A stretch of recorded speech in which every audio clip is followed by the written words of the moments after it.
ছেঁড়া জুতো, ময়লা হাফ প্যান্ট আর এক বুক স্বপ্ন, এই নিয়েই ট্রায়াল দিতে এসেছিলেন এক কিশোর। তাকে দেখে ট্রায়াল নিতে আসা কোচ উপহাসের সুরে বলেছিলেন, এই জুতো পরে তুমি ট্রায়াল দিতে এসেছো? তোমার কাছে কি কোনো ভালো খেলার পোশাক নেই? কিশোরটি মাথা নিচু করে শুধু বলেছিল, আমার কাছে যা সেরা আছে তা নিয়েই এসেছি। আমি শুধু আমার প্রতিভা দেখাতে চাই। মাঠের খেলায় সেই কোচকে স্তব্ধ করে দিয়েছিলেন তিনি।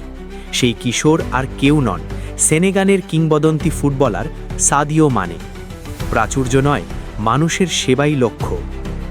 আজ সাদিও মানে কোটি কোটি টাকার মালিক। ইউরোপের সেরা ক্লাবগুলো মাতিয়ে এখন খেলছেন আল নাসারে। কিন্তু তার জীবনযাপন এখনও সেই বাম্বালি গ্রামের সাধারণ কিশোরটির মতোই। বিলাসবহুল গাড়ি বা হীরাখচিত ঘড়ির বদলে তিনি বেছে নিয়েছেন মানুষের চোখের জল মোছানোর পথ। তার ভাষায়, আমি কেন 10টি ফেরারি, 20টি হীরাখচিত ঘড়ি আর 2টো ব্যক্তিগত বিমান চাইব? এগুলো কি বিশ্বের কোনো কল্যাণে আসবে? সাদিও মানের বদান্যতার তালিকাটি দীর্ঘ। নিজের গ্রামে স্কুল এবং স্টেডিয়াম নির্মাণ করেছেন।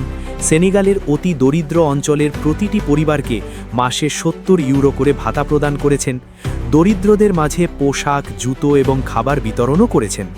যখন তার সতীর্থরা প্লে স্টেশন বা পার্টি নিয়ে ব্যস্ত থাকেন, সাদিও মানে তখন ভাবেন তার দেশের মানুষের কথা।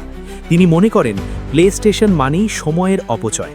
তিনি বলেন, আমি কোনোদিন পার্টিতে যাইনি, কারণ আমি জানি যদি আমি নিজের সবটুকু নিংড়ে না দিই তবে মাঠে ভালো করতে পারবো না।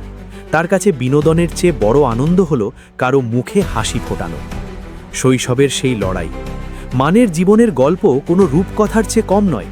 তিনি যখন ছোট ছিলেন তখন সেনেগালে কোনো ভালো হাসপাতাল ছিল না। এমনকি উপযুক্ত চিকিৎসার অভাবে তার বাবাকে হারাতে হয়েছিল। সেই স্মৃতি আজও তাকে তাড়া করে ফেরে।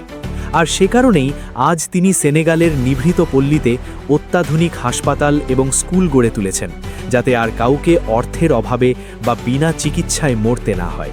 সাদিও মানে প্রমাণ করেছেন, সাফল্য মানে কেবল ব্যাংক ব্যালেন্স বাড়ানো নয়, সাফল্য মানে নিজের শেকড়কে ভুলে না যাওয়া এবং অর্জিত সম্পদ দিয়ে মানুষের পাশে দাঁড়ানো।